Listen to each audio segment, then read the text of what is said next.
Malik did some great things just at the right time. If you think back to where Malik was when he got here, he he had lost his confidence and he had done something to his shooting. He was not really a Division One player when he got here. His athleticism and the things that he can do made him valuable. But I'm not saying this. You couldn't put him on the floor. I'm not saying this to be mean, but it's just reality. For a while, he was competing with Ryan Elvin for shots in blowouts. No, he wasn't, because he would play point and never pass the ball to Ryan. So there was no competing for shots. That's where he was at one point, and he's turned himself into. You know, I liked seeing him on the floor. He got a lot of flack about his 3-point shot and the way it looked. And I still see his 3-point shot still looks a little funny, but goodness gracious, it's snowflake. It's just his form. His jumper looks completely different, and it's just smooth. His form. Yeah, I mean, it's just his form. But his jumper from 15 is just buttery smooth. Yeah, it gets good elevation, and I think that, you know, with a guy like that, you know, because these kids, they see all the comments, they see all the opinions of people, and it's like being able to have to, you know, withstand that and still overcome that is tough. And it's like you said, not being a Division One player might be right. As far as what he thought he could do. Granted, it was in him, but, you know, that wasn't who he was at that time. But it's like, I think that's just a testament to his work, because I think him and Quannas White and Anthony Goldwire deserve a ton of credit.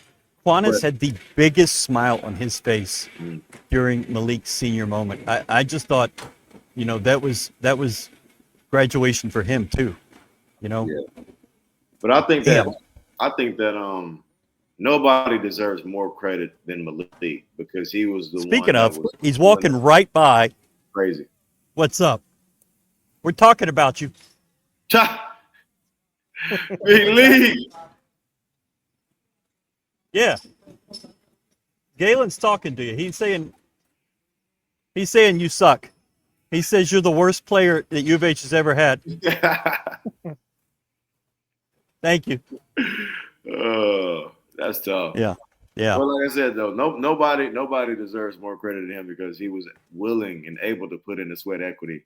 And I forget which game it was, but Coach Sampson said, I think he had missed the shots that he had took in the game prior to him having a great game. And he was like, nobody works on their game more than Malik.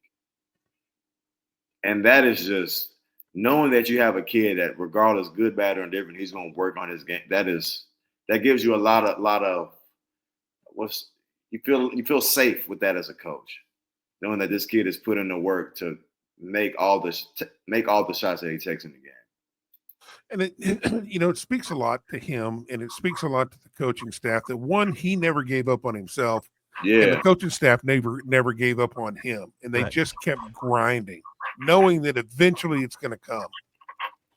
And that's a special relationship that speaks to how close this program, how close everybody is in this program, and the way that the coaches work with these players. Is that if you come here, you're with us, and we're with you, and we're not going to give up on you no matter what.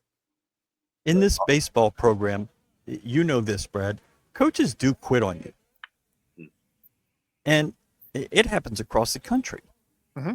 But it has, I mean, Malik is the best example of that maybe I've ever seen.